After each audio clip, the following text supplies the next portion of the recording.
Welcome to another episode of Righteous Strength. I'm Brian Pride, and today I want to ask the question, who's responsible?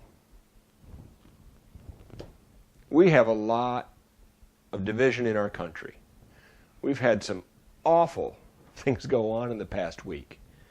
We've had bombs show up to Democratic offices, news organizations that actively oppose the president. We had a shooting in Pittsburgh that took the lives of 11 people at a Jewish synagogue.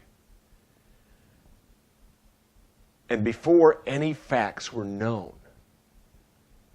other than the incident occurred, before there was a suspect, before there was background on the person involved, we had news organizations running to the cameras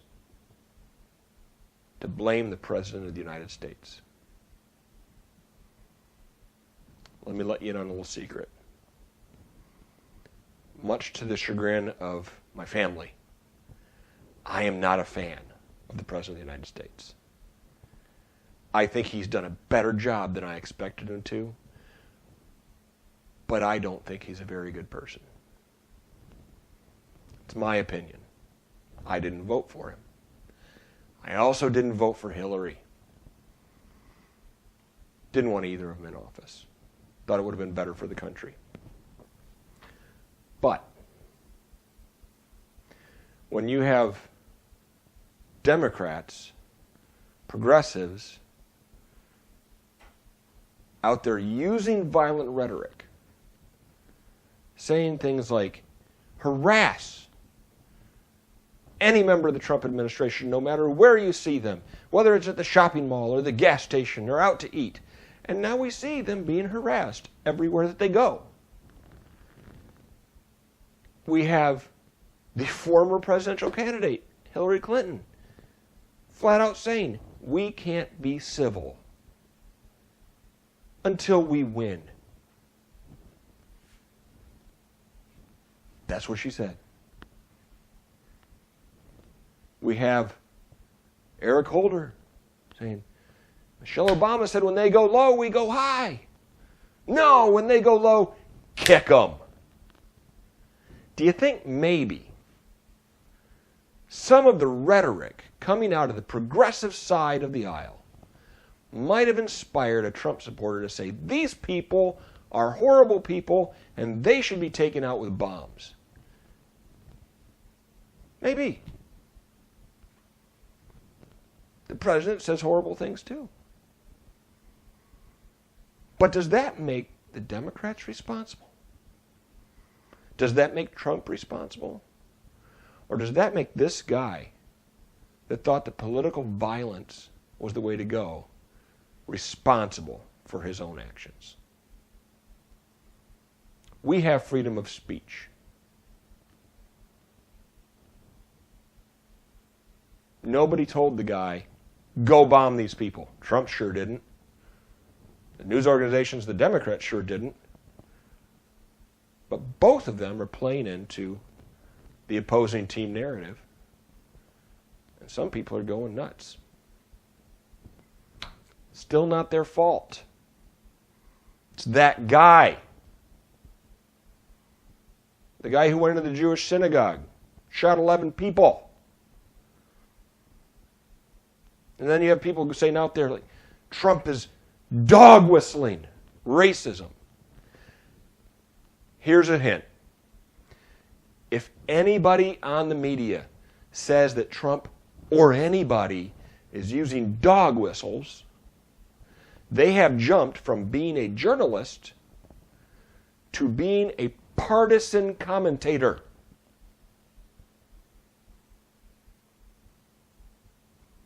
Dog whistle means they can't find anything racist in what he said.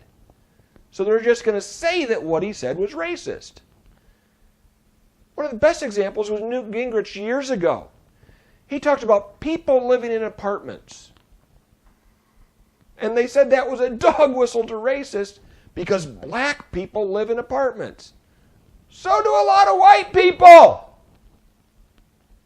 It wasn't racist. But they wanted it to be because they don't like Newt Gingrich. The people that do these horrible things, they are the ones that are responsible.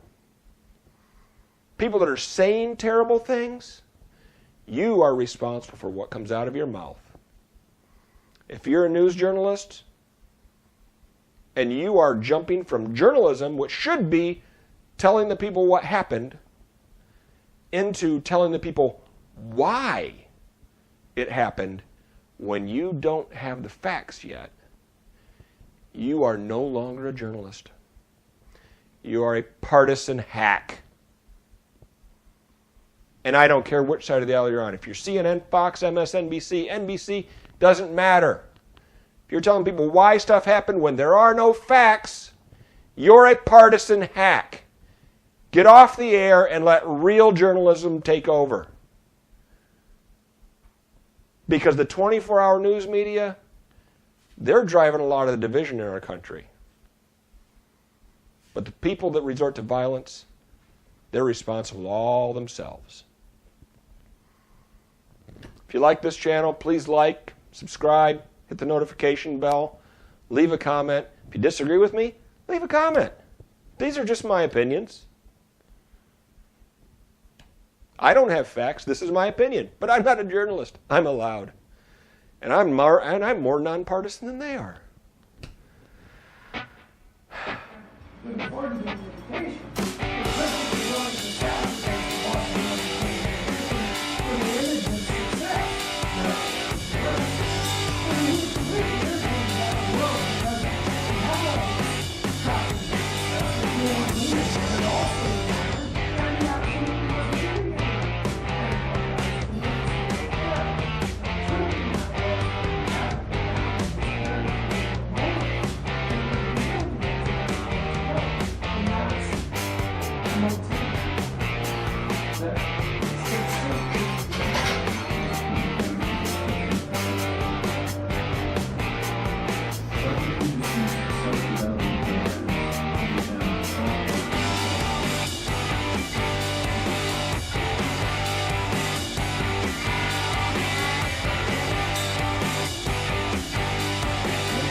Remember, live every day with righteous strength.